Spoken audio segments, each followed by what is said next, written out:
Alright, we got the Ink Machines Cobra to give you a little unboxing and kind of show you how it works.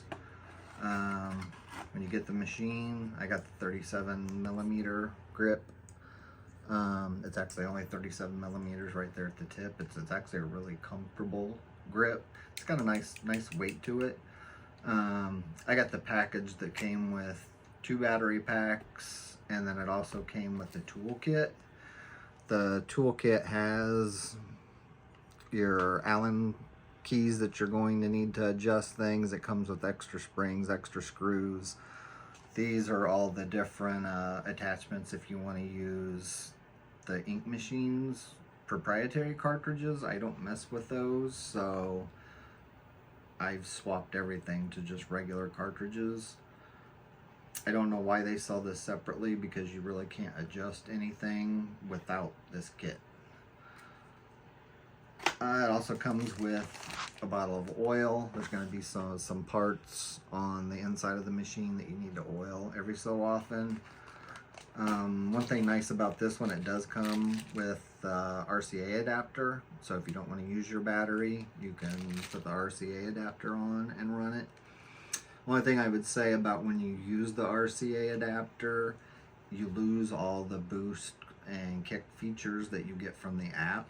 So this machine is really made to use along with the app. It also comes with a little stand. This is basically for their proprietary cartridges that are magnetic that stick to this, so I don't have any use for this. And it does have a little cheap RCA adapter. Actually, no, this is the USB-C to charge the batteries. So let's look at the machine.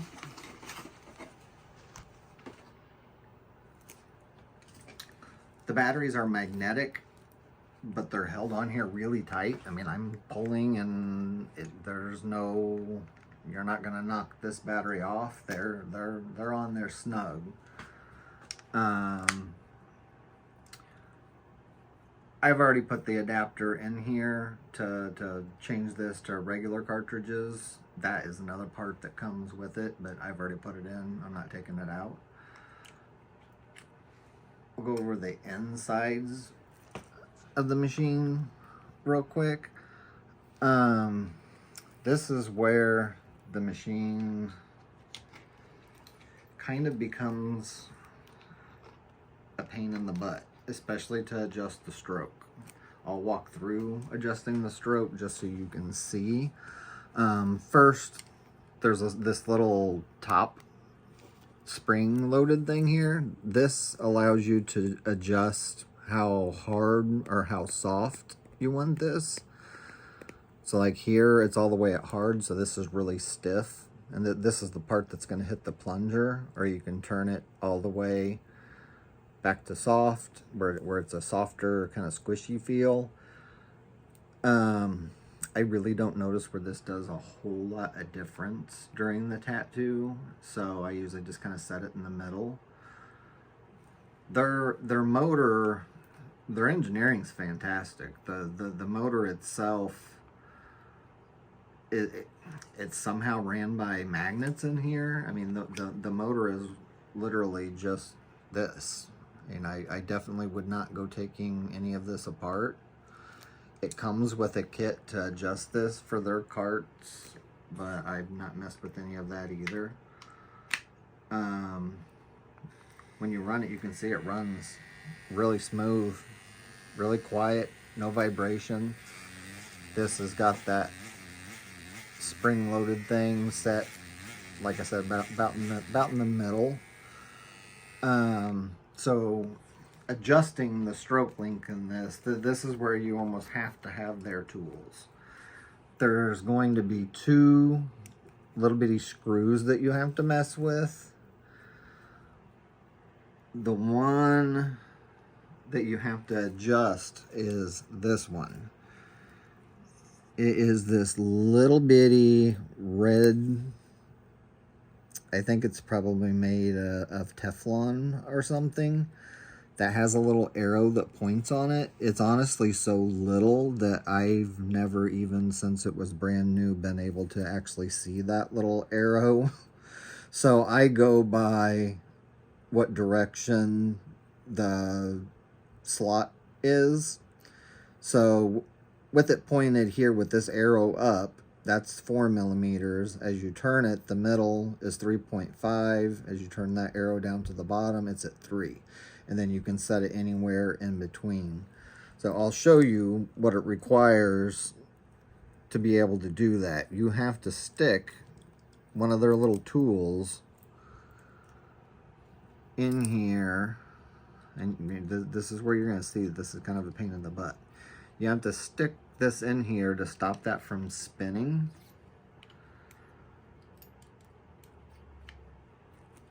So then there's this little bitty Allen screw on the back here that you loosen.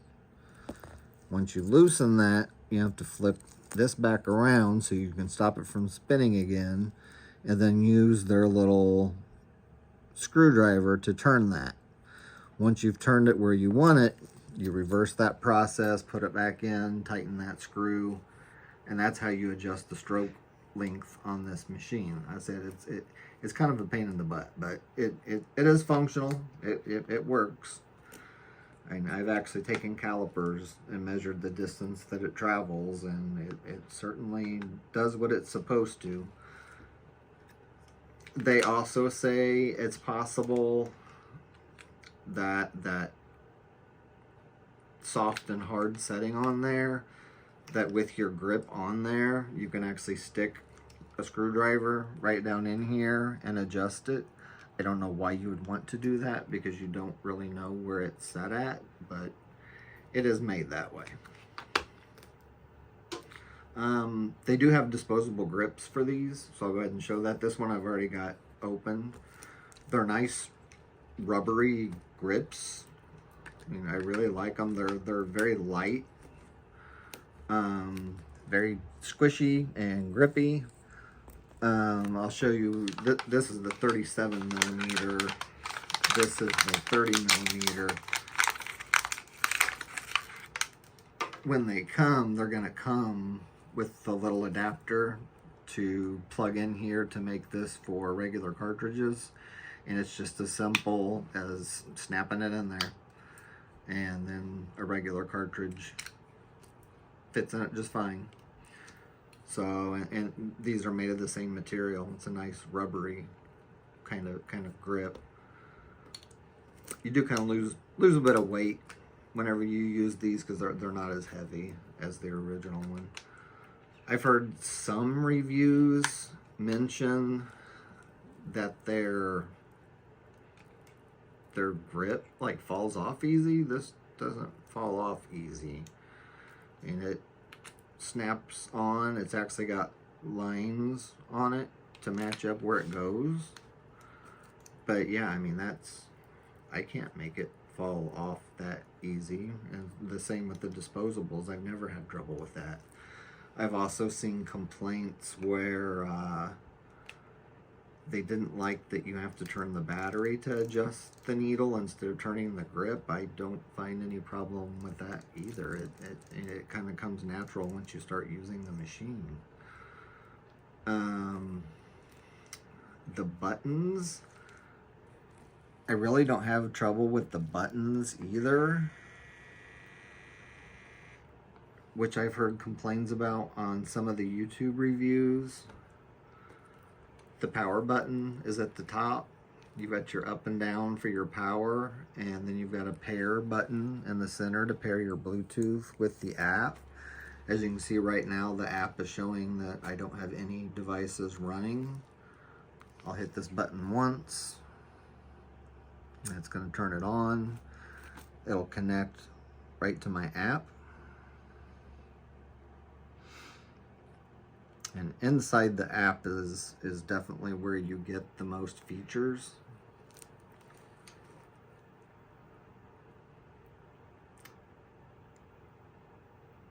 Well, maybe we're gonna connect.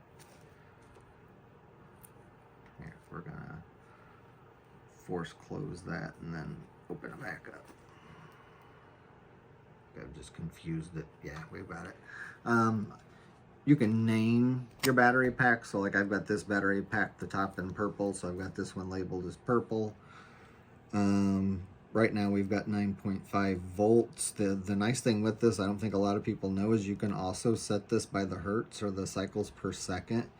You'll see whenever I run it that comes on. The timer gets kind of annoying because it seems like it's always going and I'm constantly resetting it. I don't pay any attention to that at all.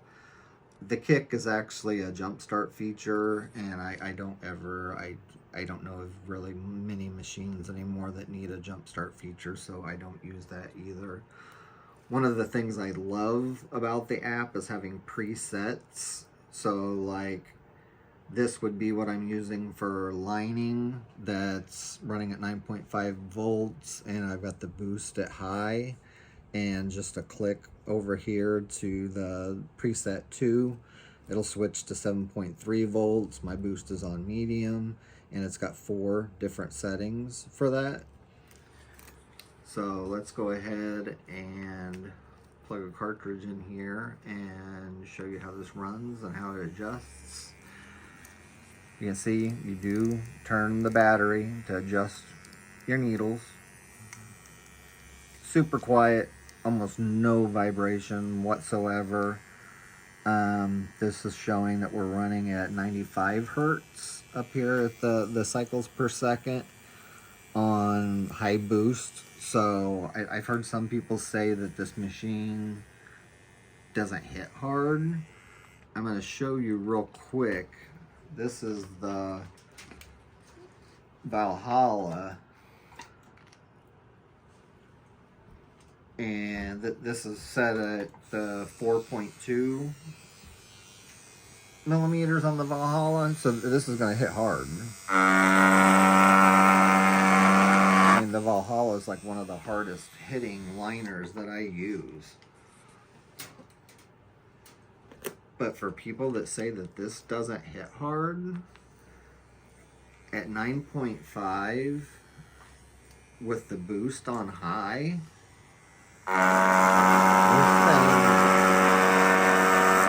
it hits as hard, if not harder, than the Valhalla. So I'm not sure what that's all about, because it is a hard hitting machine.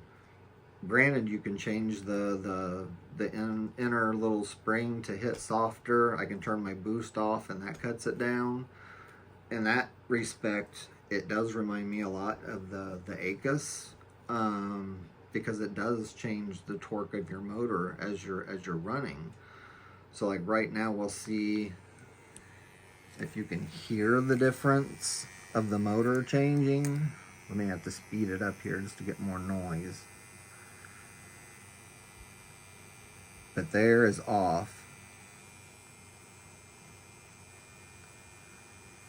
and that was cycling through them. It's kind of hard. It's kind of hard to hear, but you can feel it, that the cycling between the different boosts. You can feel the torque of the motor change.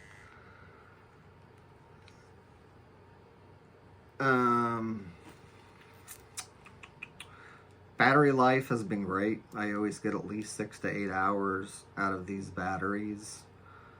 I have had trouble, just like with the FK, where when you shut these batteries off and let them sit for a bit, they end up dying. I contacted Ink Machines. They want me to send the batteries in. It's not that big of a deal for me, and it's not affecting me much, so I'm not sending my batteries back to Sweden to have them look at it. There's just too much time in the mail to send things off. I'm not sure what else to say about it. That's